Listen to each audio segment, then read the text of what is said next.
নমস্কাৰ। আজি মই নিজ পানকটা নামঘৰলৈ আহিলোঁ আৰু পানকটা গাঁৱৰ ৰাইজে এখনীয়া সন্মানৰ অনুষ্ঠান পাতিছে নামঘৰ আৰু এতিয়া মই আপোনালোকক অকণমান দেখাব বিচাৰিছোঁ। সৰ্বানন্দ সোণোৱাল, পিতাৰ নাম নাই। 7 নম্বৰ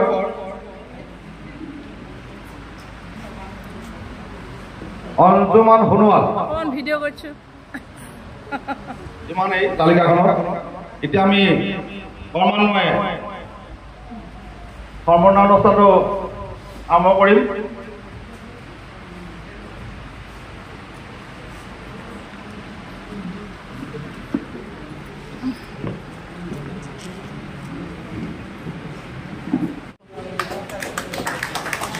কল্পজিৎ সোণোৱালীয়া, যিবিলাক ল'ৰা ছোৱালীৰ প্ৰাক্তন সভাপতি পবিত্ৰ সোণোৱালদেৱক এখন গামোচা আৰু এখন চাৰ্টিফিকেট তেখেতক সম্বৰ্ধনা দিলে ভাল পাব।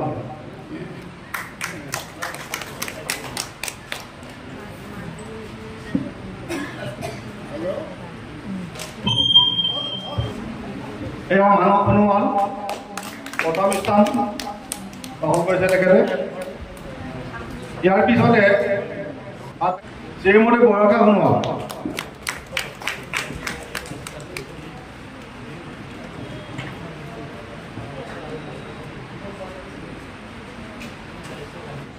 দিশা হাজৰিকা,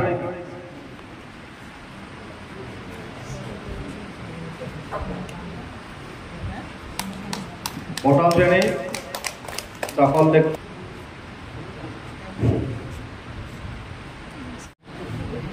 এয়া শ্ৰীমতী বিদিশা সোণোৱাল, প্ৰথম স্থান দখল কৰিছে তেওঁ। শ্ৰীমতী প্ৰকৃতি সোণোৱাল, ধন্যবাদ। নেত্ৰী সোণোৱাল, নেত্ৰী সোণোৱাল, এয়া খগেশ্বৰদেৱে সম্বৰ্ধনা জনাইছে। পাত্ৰী বৰুৱা, ধন্যবাদ। শ্ৰীমতী অনুষ্কা চেতিয়া,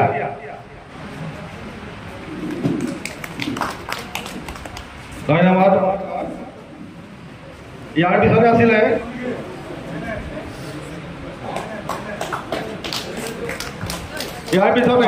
প্ৰস্তুত থাকিবলৈ অনুৰোধ জনালোঁ। এয়া হেপ্পী মণিনাথৰ মাক অংকুৰজ্যোতি ওৰাও,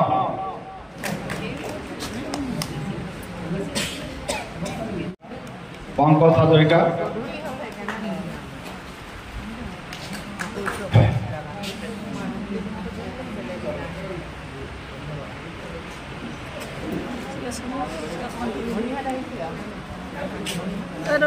আহি থাকক।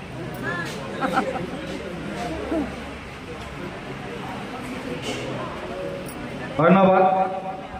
ইতিমধ্যে আমাৰ হাইস্কুল শিক্ষান্ত পৰীক্ষাৰ অভিনৱ সোণোৱাল,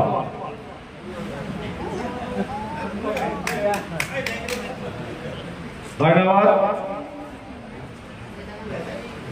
কংকন সোণোৱাল, কৰণ হাজৰিকা, তেখেত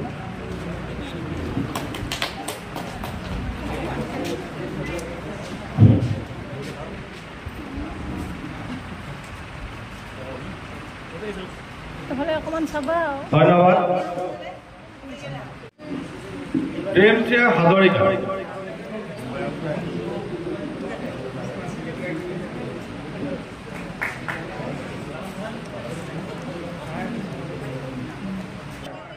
মই বাইদেউ। এয়া সৰ্বানন্দ সোণোৱাল,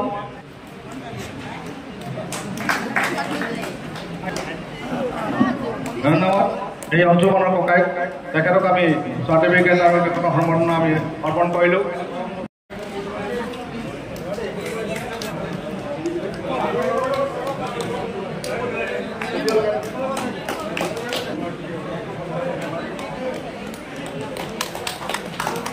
আৰু মই নীট UGত 595 মাৰ্কছ পাই উত্তীৰ্ণ হৈছোঁ। মোৰ সৰুৰ পৰা এই নাছিল যে মই এগৰাকী ডক্টৰ হোৱা, আৰু তাকে আজি মই এচিভ কৰিব পাৰিছোঁ। মোৰ বহুতো ভাল লাগিছে।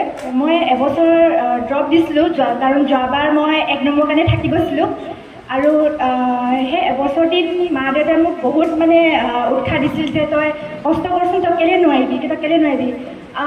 বহুতো চিন্তা হৈছিল যে মই কৰিব পাৰিম নে নোৱাৰিম, মানে অৱশেষত চাগে মা দেউতাৰ উৎসাহতে চাগে মই ইমানখিনি নম্বৰ আনিব পাৰিছোঁ, আৰু ভৱিষ্যতে এগৰাকী সুচিকিৎসক হৈ আগবাঢ়ি যাব বিচাৰিছোঁ। ধন্যবাদ।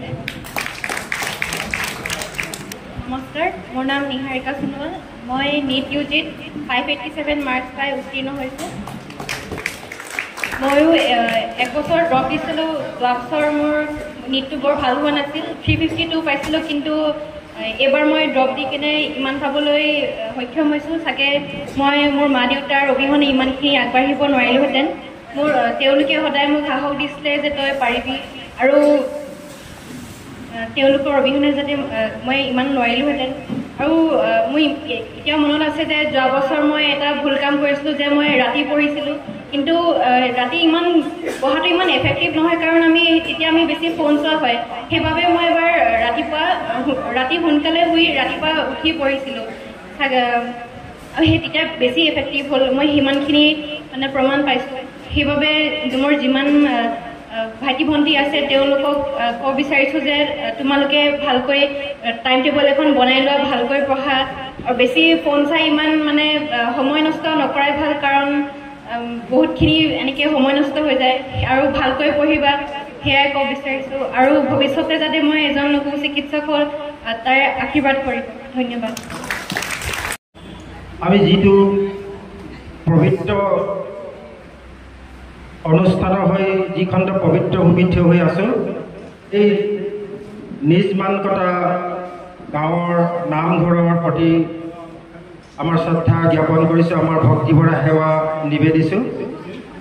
আৰু আজি যে আমি যিটো এই প্ৰতিষ্ঠা লাভ কৰিবৰ কাৰণে আমি আগবাঢ়িছোঁ ছাত্ৰ ছাত্ৰীসকলৰ জৰিয়তে, এই গোটেইটো আমাৰ ভগৱান শ্ৰীকৃষ্ণই গীতাত অৰ্জুনৰ আগত কৈয়ে থৈছে, মই সকলোবিলাক কৰি থৈছোঁ, কেৱল তোমালোকে কাম কৰি যোৱা, ফলাফল আশা নকৰিবা।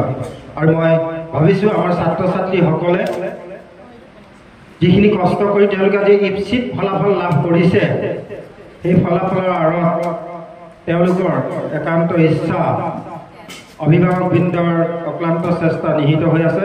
সৰ্বপ্ৰথমে আমি এই কৃতি ছাত্ৰ ছাত্ৰীসকলক, য'ত দুগৰাকীকৈ নীটত উত্তীৰ্ণ হোৱা ছাত্ৰী আছে, য'ত 21 গৰাকীকৈ প্ৰথম বিভাগ, দ্বিতীয় বিভাগত উচ্চ আৰু উচ্চতৰ মাধ্যমিক বিদ্যালয়ৰ শিক্ষান্ত পৰীক্ষাত উত্তীৰ্ণ হোৱা ছাত্ৰ ছাত্ৰীসকল আছে, তেওঁলোকক উজ্জ্বল ভৱিষ্যতৰ কামনা কৰিলোঁ। নাম্বাৰ তোমালোকে সংগ্ৰহ কৰিছে, এই নাম্বাৰটো হৈছে তোমালোকক আদৰ্শক একনিষ্ঠভাৱে লৈ যোৱাৰ পৰম পাথেয়।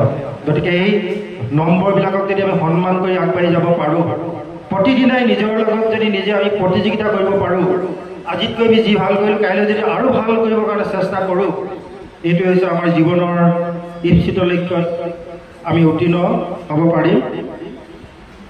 এই যে আজি গামোচা আৰু ফুলৰ থোপা আৰু এখনি মানপত্ৰ এটি মাননি দিছে, এইটো কিন্তু কেৱল এবিধ দ্ৰব্য নহয়, বজাৰৰ পৰা কিনি অনা সম্বৰ্ধনা জনাবৰ কাৰণে কিনি অনা এটা দ্ৰব্য নহয়।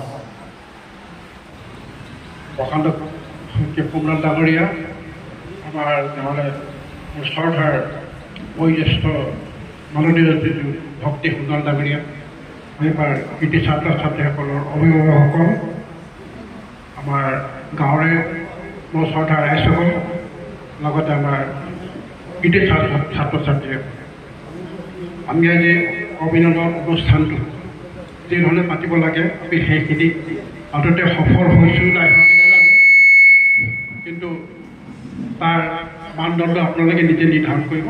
যিহেতু আমি এতিয়ালৈকে আগৰ বছৰবিলাকত কৰিলোঁ, এবাৰ আমাৰ ফলাফলটো বহুত ভাল হৈছে।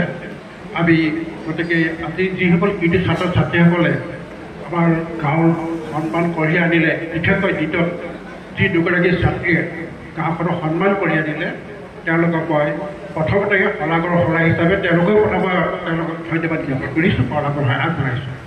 ইয়াৰ লগে লগে যিসকল ছাত্ৰ ছাত্ৰী প্ৰথম বিভাগত হাইস্কুলৰ প্ৰথম বিভাগত বা দ্বিতীয় বিভাগত বা তৃতীয় বিভাগত কৰিছে তেওঁলোকক মোৰ ফালৰ পৰা অভিনন্দন জনাইছোঁ আৰু আমাৰ নামঘৰ পৰিচালনা সমিতিৰ তৰফৰ ফালৰ পৰা তেওঁলোকক ধন্যবাদ জ্ঞাপন কৰি ভৱিষ্যতে তেওঁলোকে আৰু আমাৰ গাঁৱলৈ উন্নত কঢ়িয়াই আনক। ইয়াৰ লগে লগে আমাৰ উচ্চতৰ মাধ্যমিক শিক্ষান্ত পৰীক্ষাত যিসকলে ভাল ফলাফল দেখুৱাইছে কৃতি ছাত্ৰ ছাত্ৰীসকল প্ৰথম বিভাগ দ্বিতীয় বিভাগ তৃতীয় বিভাগত সেই সকলোকে মই আজি আমাৰ নামঘৰ পৰিচালনা সমিতিৰ তৰফৰ ফালৰ পৰা তেওঁলোকক ধন্যবাদ আৰু শুভেচ্ছা জ্ঞাপন কৰিছোঁ।